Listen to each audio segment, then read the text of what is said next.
Yep. Assalamualaikum warahmatullahi wabarakatuh and good afternoon. First of all, let me introduce my name first. My name is Muhammad Nuzul and I'm from English Department Semester 2. Yeah, the reason I'm making this video is to explain about 3 points, which is paragraph connector, sentence connector, and proposition connector. So let's we move on to the first material, which is paragraph connector. Jadi untuk materi paragraf konektor ini ada beberapa poin, yaitu yang pertama, definisi dari paragraf konektor. Ya, paragraf konektor itu adalah sebuah kata atau frasa yang digunakan untuk menghubungkan antara paragraf satu dan paragraf yang lainnya, yang bertujuan untuk membuat kalimat agar terkesan lebih tersusun dan tidak membuat pembaca bingung. Terus poin kedua itu mengapa paragraf konektor ini penting. Ya, paragraf konektor ini penting karena jika tidak menggunakan paragraf konektor, sebuah teks atau kalimat itu dia akan menjadi terputus-putus atau tidak nyambung antara satu dan lainnya. Dan bisa saja jika tidak menggunakan paragraf konektor, pembaca juga akan menjadi bingung dengan apa yang ditulis dan pesan dari pemikiran penulis itu tidak bisa tersampaikan dengan baik kepada pembaca. Terus kapan sih itu paragraf konektor digunakan? Ya, paragraf konektor itu digunakan setelah sebuah paragraf dan digunakan saat memulai kalimat baru yang bertujuan untuk menambahkan atau menjelaskan tentang sebuah alur waktu, menjelaskan sebab akibat, dan menyimpulkan sesuatu. Bisa juga dipakai untuk menyanggah. Terus ya kita lanjut ke selanjutnya, itu ada kata-kata apa saja sih yang menandai yang termasuk paragraf konektor dan apa saja fungsinya. Ya, untuk bagian dari fungsi-fungsinya ini saya akan bagi menjadi ke beberapa bagian. Ya, mungkin yang pertama itu untuk menambahkan ide. Ya, untuk menambahkan ide ini itu biasa ditandai dengan kata-kata seperti furthermore, moreover, in addition, also. Terus yang selanjutnya itu untuk menunjukkan perbandingan. Nah, untuk menunjukkan perbandingan ini biasa ditandai dengan kata-kata seperti in contrast, in addition. Maaf, itu in addition itu termasuk di bagian menambahkan ide. Jadi untuk menandakan perbandingan itu dia menggunakan kata seperti in contrast, however, in other hand. Terus yang ketiga itu ada untuk menandakan sebab akibat. Nah, menandakan sebab akibat ini ditandai dengan kata-kata seperti because of this. Terus what else? As a result, dan lain-lain. Terus ada seperti kata yang menjelaskan waktu. Kata yang menjelaskan waktu itu seperti kata then, after, next. Terus yang selanjutnya untuk menyimpulkan atau biasa ditandai dengan kata in conclusion, in summary, to sum up, dan kata-kata lainnya yang bisa menjadi itu. Mungkin itu saja materi yang saya bisa sampaikan tentang paragraf konektor. Marilah kita lanjut untuk materi kedua, yaitu sentence connector. Kita lanjut ke materi selanjutnya, yaitu sentence connector. Nah, sentence connector ini sebenarnya tidak jauh berbeda dari paragraf konektor, hanya saja penempatannya yang berbeda. Seperti halnya menjelaskan tentang paragraf konektor tadi, saya di sini juga membaginya ke dalam beberapa poin. Yang pertama itu ada definisi.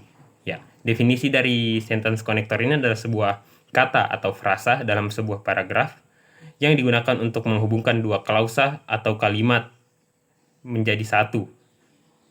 Terus yang bertujuan untuk supaya dapat dimengerti dengan mudah oleh pembaca dan juga membuat informasi yang disampaikan menjadi lebih jelas. Terus yang kedua itu mengapa sentence connector ini sangat penting. Nah, sentence connector ini penting karena jika kita tidak menggunakan sentence connector, itu kalimat yang akan kita susun akan menjadi berantakan.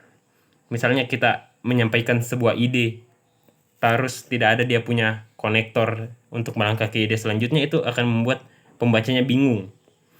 Nah, terus kapan sih digunakan ini sentence connector? Ya, sentence connector itu digunakan untuk menambahkan informasi dalam membentuk sebuah kalimat. Misalnya kalau mau menambahkan ide, menambahkan keterangan waktu, keterangan sebab akibat, atau menggabungkan antara dua klausa yang berbeda, itu kita biasanya menggunakan sentence connector. Terus kata-kata apa saja sih yang merupakan sentence connector? Ya, di sini saya mengelompokkannya lagi menjadi ke beberapa bagian berdasarkan fungsinya. Yang pertama itu ada untuk menambahkan ide. Nah, sebenarnya ini tidak jauh berbeda dengan paragraf konektor tadi. Untuk menambahkan ide ada kata-kata seperti moreover, in addition, terus moreover, in addition, furthermore, dan lain-lain. Terus ada untuk menunjukkan perbandingan. Ada seperti kata in contrast, otherwise, dan lain-lain. Terus untuk menunjukkan waktu atau urutan ada kata seperti then, after, next, first, dan lain-lain. Terus ada untuk menyimpulkan, ada seperti kata in conclusion, to summary, to sum up, in summary, dan lain-lain. Ya, mungkin itu saja yang bisa sampaikan tentang materi sentence connector. Baik, mari kita melangkah ke materi selanjutnya, yaitu preposition. Nah, di sini preposition ini merupakan kata depan yang digunakan untuk menghubungkan antara noun atau pronoun dengan kata lainnya yang bertujuan untuk menjelaskan tentang keterangan waktu, tempat, sebab akibat, atau cara. Nah, di sini preposition itu terbagi menjadi 5 berdasarkan fungsi. Yang pertama itu ada preposition of place. Nah, preposition of place di sini ditandai dengan kata-kata seperti in yang artinya di dalam, on di atas, at tepat di situ secara spesifik, dan lain-lain. Terus ada preposition of time. Preposition of time ditandai dengan kata at untuk menjelaskan waktu secara spesifik. Misalnya I will go to the gym at 8 a.m. Itu kata at di situ menunjukkan preposition of time. Terus ada on juga merupakan kata yang menandai preposition of time. Contohnya tuh I will go to the beach on Sunday. Itu dia menandakan waktu juga, tapi secara lebih kurang spesifik. Terus ada kata in. Nah, kata in juga ini bisa digunakan untuk menandakan waktu. Contoh kalimatnya itu seperti in 2025 I have my new bike. Nah, di situ kata in itu menandakan untuk menjelaskan tahun.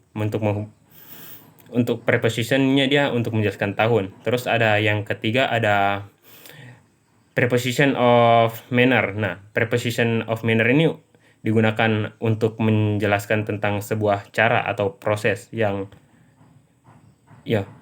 biasa ditandai dengan kata by, for. Intinya dia menjelaskan tentang sebuah pelaku. Terus yang keempat ada preposition of cause atau reason, yang menjelaskan tentang sebab akibat. Biasa ditandai dengan kata do, to, for, dan lain-lain. Terus ada preposition of direction yang menunjukkan arah. Seperti ditandai itu dia dengan kata-kata into, onto, from, dan lain-lain. Ya, mungkin itu saja yang bisa saya sampaikan tentang ketiga materi ini. Lebih dan kurangnya saya mohon maaf. Saya akhiri dengan ucapan wallahu muwaffiq ila aqwamit thoriq. Assalamualaikum warahmatullahi wabarakatuh.